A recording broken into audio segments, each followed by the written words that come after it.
Amar Yog club health and happy life mission 84 lakh योनियां नहीं होती। यदि भारत में किसी आदमी से पूछा जाए कि आत्मा होती है तो बच्चा बच्चा सीने पर हाथ रखकर कह देगा कि हाँ होती है, क्योंकि हम बचपन से यह सुनते आ रहे हैं और हमें यही सिखाया जा रहा है। परंतु यही सवाल यदि पड़ोसी देश चीन से पूछा जाए, चीन के लोगों से पूछा जाए, तो वो पहले तो इस सवाल को ही नहीं समझेंगे, और अगर समझ भी लिया तो उसके पास कोई जवाब नहीं होगा, क्योंकि वहाँ तो रोज़ाना तरह तरह के कीड़ों मकोड़ों को विकसित करके उनका भोजन बनाया जाता है, और उन सब जीवों की आत्मा कहाँ जाती है और कहाँ चली जाती है। अभी आपने वुहान वायरस के समय सब टीवी पर ज़रूर देखी होंगी।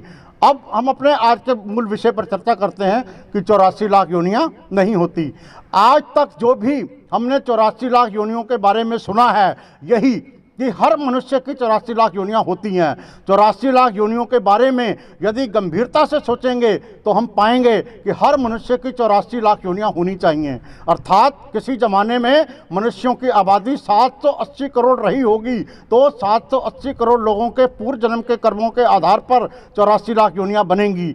पर बताते हैं कि दुनिया तो सिर्फ 2 लोगों से शुरू हुई थी। उनके पूर्व जन्म के कर्म कहाँ थे, उनकी पूर्व जन्म की योनियां कहाँ थी? सबसे पहले तो जो 2 आदमी हुए थे वे कौन से जन्म की सजा भुगत रहे थे? उस समय तो बुनियादी सुविधाएं, खाने को रोटी, पीने को पानी, रहने को घर, पहनने को कपड़े भी नहीं थे। तब वह दोनों कौन से कर्मों की सजा भुगत रहे थे, जबकि वहाँ से तो जीवन की शुरुआत हुई थी। मेरे कहने का मतलब ये है कि पुरानी किताबों में लिखा होने के सिवाय किसी के पास ये सबूत नहीं है कि 84 लाख योनियां होती हैं या कोई पूर्व जन्म के कर्मों की सजा भुगत रहे हैं हम इस जन्म में।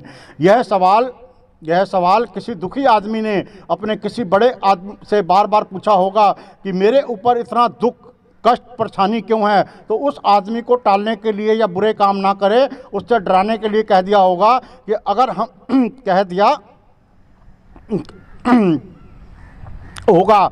अगर हम ध्यान से सोचें तो पाएंगे कि किसी भी आदमी को टालने के लिए अचूक अस्त्र है। जब कोई बात सिद्ध नहीं होती तो आप इसके बारे में क्या करेंगे? अब आगे ध्यान से दीजिए, इसका आर्टिकल का इम्पोर्टेंट लाइन है। वैसे भी आम के पेड़ पर आम, जामुन के पेड़ पर जामुन, नीम के पेड़ पर नीम, बंदर का बच्चा बंदर, चूहे का बच्चा चूहा, हाथी का बच्चा हाथी, शेर का बच्चा शेर, तो आदमी का बच्चा आदमी क्यों नहीं हो सकता?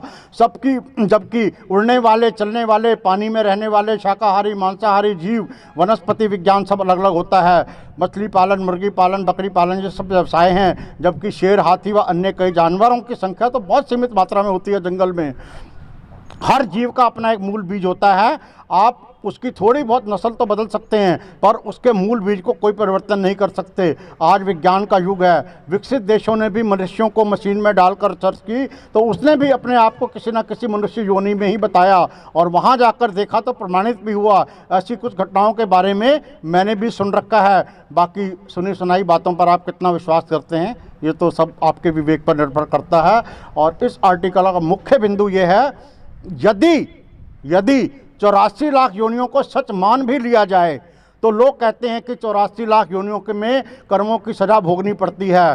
तो अब फिर जो मनुष्य को शरीर मिला है तो उसे तो कोई दुख, कोई कष्ट, कोई परेशानी होनी नहीं चाहिए, परंतु यहाँ तो हर आदमी, हर मनुष्य कोई ना कोई कष्ट, दुख और परेशानी से घिरा हुआ है। अतः यह बात भी प्रमाणित नहीं होती कि कर्मों की सजा 84 लाख योनियों में भुगतनी पड़ती है। एक बात तो आप भी मानेंगे कि जो सदियों से चले आ रहे सवाल का जवाब इतना आसान होता तो कितनी देर पहले ढूंढ लिया गया होता। ये आर्टिकल मेरे व्यक्तिगत विचारों पर आधारित है।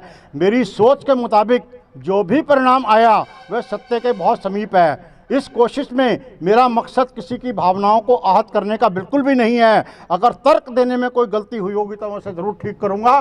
तब तक आप अपने स्वास्थ्य का ध्यान रखें। अमर योग क्लब हेल्थ एंड